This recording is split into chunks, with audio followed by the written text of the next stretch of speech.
All right, I know I'm way late on this, so apologies for the delay. Appreciate the patience of those who've been wanting this. So first things first, I'll just break down the FN. Obviously, this is the one that I've modified. So here we have a stock version. To release the mag, your lever's right there. You press up, mag comes out, holds 15 rounds. One really awesome thing about the FN is that you can remove the mag and you don't have to dump 2 rounds out of the chamber. So, here is your air tank, obviously. That flips it on, flips it off. I'm not gonna do that right now because on this one, I have this does not self-bleed, so you need to pop off a couple more air rounds or real rounds once you have disengaged your ASA, but that comes off right there, and then that pops off right there. So pretty convenient. You know, I have actually, thanks to Sean Kempter's invaluable advice, I have rigged another one with a carbon fiber tank that I just put a Picatinny rail attachment on to hold. But, you know, you can't beat that, just being able to pop that guy right in, pop it out. I don't know in terms of CI what this tank is, but at about 45 joules, it'll get you about 90 shots. If I'm shooting at, you know, crazy velocity, 100 and above, that tank will get me 2 mags, about 30 shots. And probably on the last handful of them, I might see a drop. So, in terms of disassembling, you have 1, 2, 3, 4, 5, 6, 7, 8 screws to remove. And so, to taking it apart, just to remove the buttstock, it's that button there, and then that slides out. And on your lower receiver, that is the butt end of your regulator. All right, so that's what we're dealing with there. So you don't have to take it apart to adjust your regulator. That is another thing I really like about the FN. And you remove the screws, right? It's gonna detach like that. I really didn't want to have to take this apart while I was trying to make this video, so. And then that's what you're looking with. That's what you're looking at after you take the casing off. When you unscrew these, a lot of them, it's common for the nut to fall out on the other side. Normally, I tend to keep these upright when I'm taking these screws apart, and that's just to prevent that from happening. Not a big deal, but just for the sake of the camera.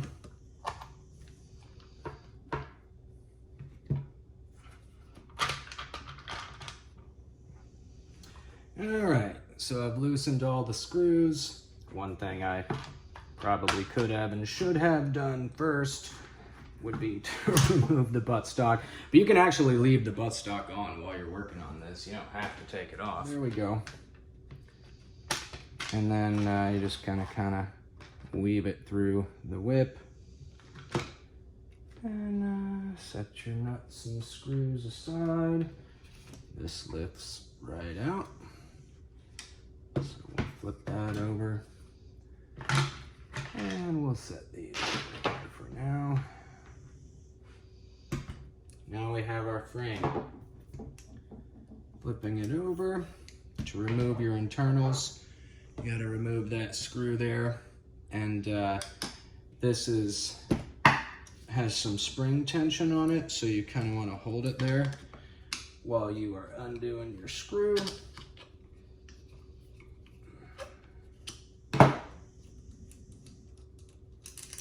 Screws off, and that's just gonna pop out. So we'll set our screw over there,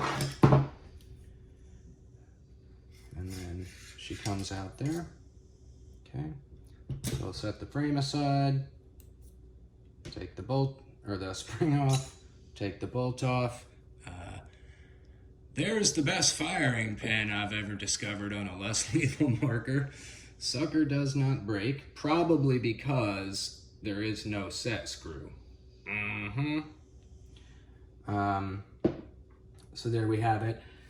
I could disassemble the front end, but there's not really any reason to do that for this particular video, because all I really want to show is what I know and what I've done and what I could do in the future. So actually, let's do first things first. So, you know, here's your reg that's sticking out the back end. You need to loosen this nut. Now, you don't have to take that off, but you do need to loosen it in order to adjust your reg. And you can do this when your marker is still fully intact. You don't have to disassemble anything to adjust the reg.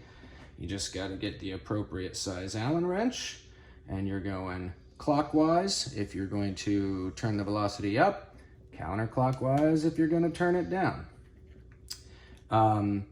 It's very sensitive, so a quarter turn takes you quite a ways. It's not like a VKS where you can give it like a few full turns and then test it out. You don't want to do that. You push this in too far and you'll start getting bleeds. It'll either expel air from the rear end, or it will expel air from different parts of the chamber. But to completely disassemble the regulator, remove that, all right? Your spring stack, okay? And then inside there, we have a piston that you need to remove the rest of the air chamber to get to.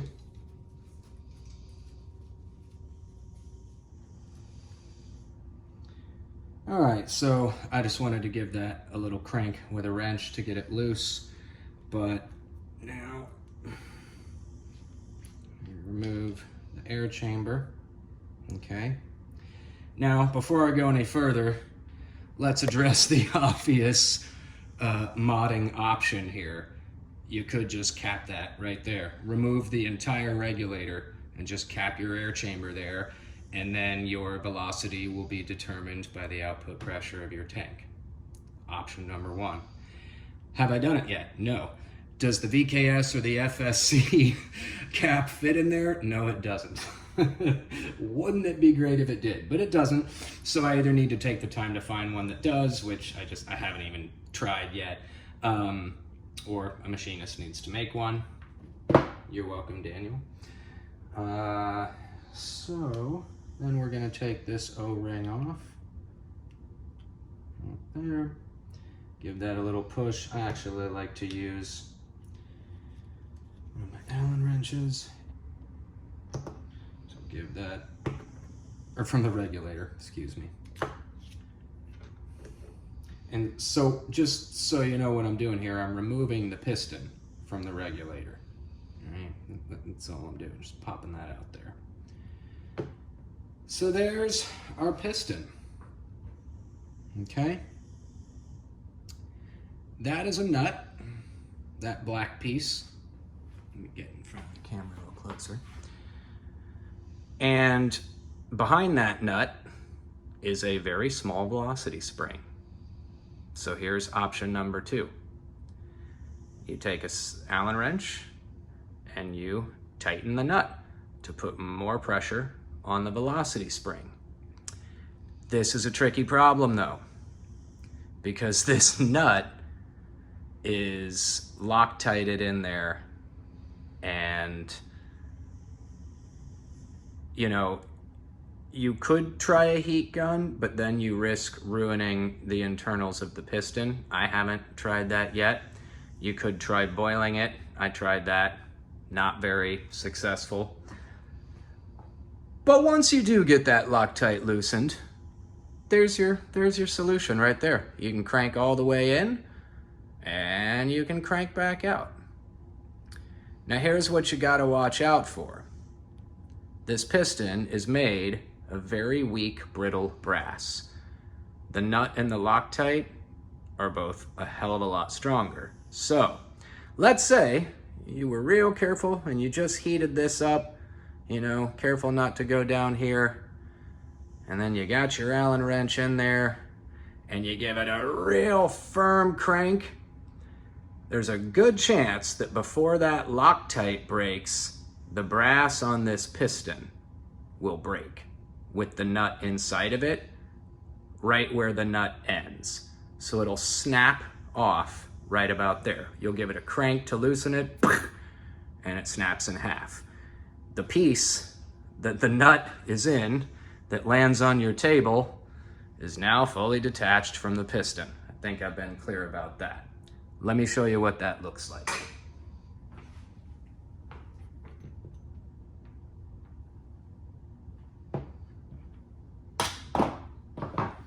Okay, so here is a regulator that I modified. I've already loosened this. So, regulator out, stack out. Now, take our air chamber off, remove our O-ring there. This O-ring's kind of a pain in the cock. There we go. Put pressure on that piston. Still don't want to come out. There we go. All right, so that is what the piston is gonna look like if you break the ass end of it off that's holding the nut, and that is what the nut looks like.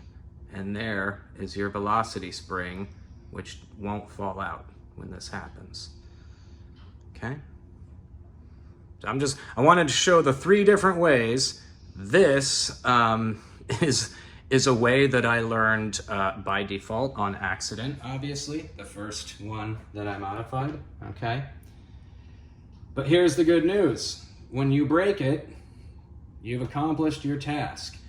Now you can heat up the brass that this was in, and maybe when you break it, you'll loosen it anyway, but you remove this nut from that piece of brass that broke off, and now you've basically got your jerry-rigged but highly modified FN. Put that piston back in, put our O-ring on, and so instead of screwing this all the way in, which obviously is going to be the better option, if you break it, and I just wanted to show this, just in case somebody breaks it while they're trying to modify it, to show you it's not the end of the world. You can still blast away at 100 joules. It's just you're gonna be able to get a lot more if you don't break it and you screw it all the way in. You know, you won't have to go digging for a new piston. But I have more pistons that are just like this. So I'm not stuck with this as a broken model, but I wanted to show you that it doesn't matter. So you just drop the nut in there, and then instead of screwing it in to put pressure on that brass, which you can no longer do because you've lost your threading because you've broken the brass shell, you just pop that bad boy back in, and now it's just gonna be, the tighter you screw in your reg, the more pressure you're putting on that velocity spring, okay?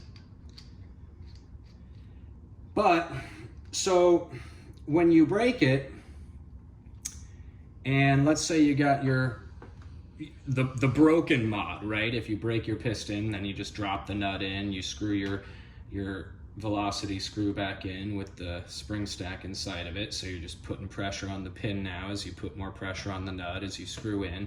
If you've got it real loose and you engage your ASA, you'll have a limp trigger. like if you have it as loose as it came. So you got to screw it in enough, just enough, until when you click that ASA, the triggering pops out and you don't have limp trigger. Right there, you are going to be shooting at 100 joules or more. And the more you screw it in, the higher you're going to be able to shoot, until eventually you're going to start getting some air bleeding out of here. Okay?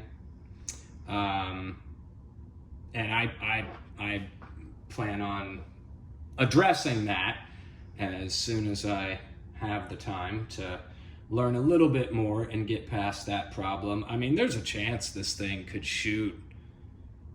I mean, I don't know. Depending on what it can handle in terms of the tank output pressure without exploding, this thing might be able to shoot at 200-300 joules. I don't know. I don't know enough about this stuff yet to know where the potential of these internals lie, but I know it's vastly superior to everything else I've played with so far. So with this, I'm just gonna screw that in a good little ways. And now that is going back into one of my other FNs. And then we'll put this guy, unmodified, back together. If anyone thinks that they can make a cap for that, or that they have one that might fit, it's almost the size of the VKS or the FSC, but not quite. In fact, it might even be the same size and different threading. I don't know. When I first busted all this apart and took that off, I was like, let's see. And I grabbed a cap of both, and neither fit, so no big deal.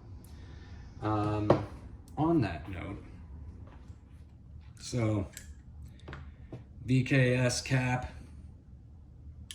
Wah, wah, wah. You know, just a hair too small. All right. So I just wanted to provide a quick visual of that before I put this back together. So air chamber, piston unmodified, nut right there. So that's still Loctited in. All right. Pop that guy down. Put the O-ring back on. Make sure that's all the way out. Yes, it is. Reattach.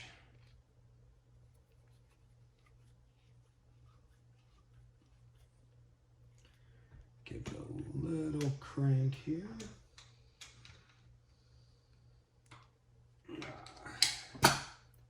And then spring stack velocity screw back in.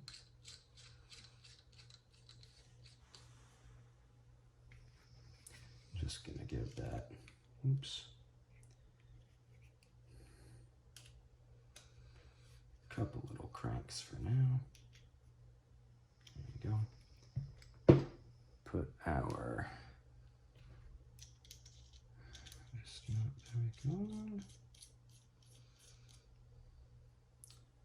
spring, excuse me, bolt. That spring looks like it's starting to bend just a hair. Interesting. All right, back in like that. You gotta push it in because there's that spring there. And then you got your screw.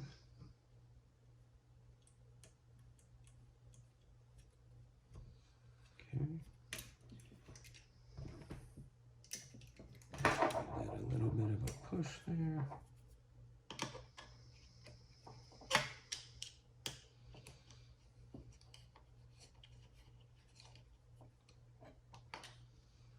All right. So now is the arduous task of reassembly. So As all of my nuts fall out. All right, pop all those screws out and show you a little point of contention I have getting that back on. Sometimes it gets stuck right there. And when it does, it can be extraordinarily annoying. So now I want to flip it over and drop these nuts back into the spots that they fell out from. Screw these incredibly annoying 8 screws back in.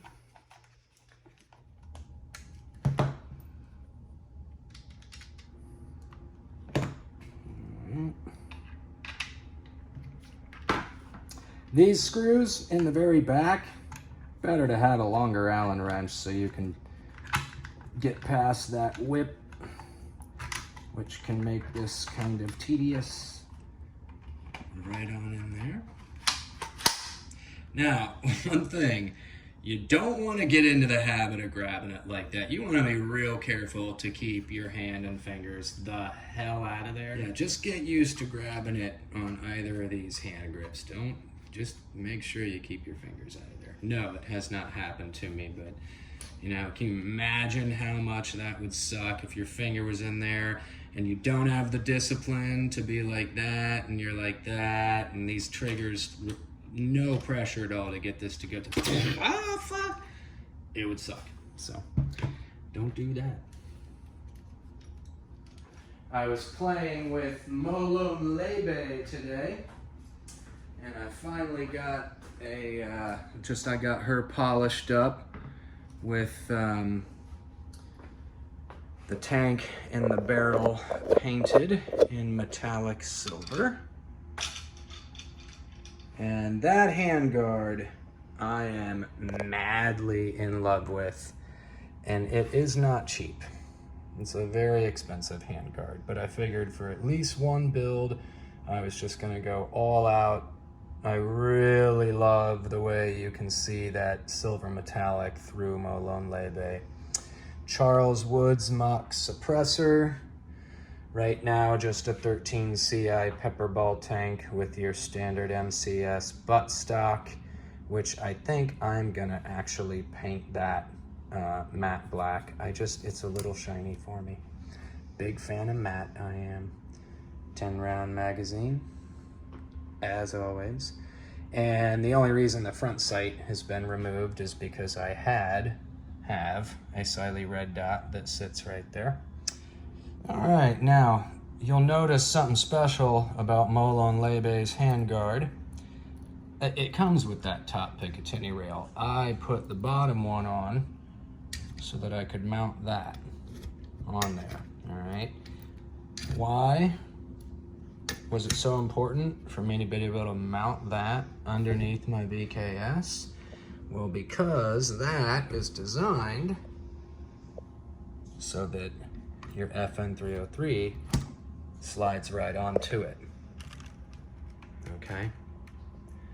So now you have the capability of one marker holding solid projectiles and the other one holding chemical. Kind of the best of both worlds.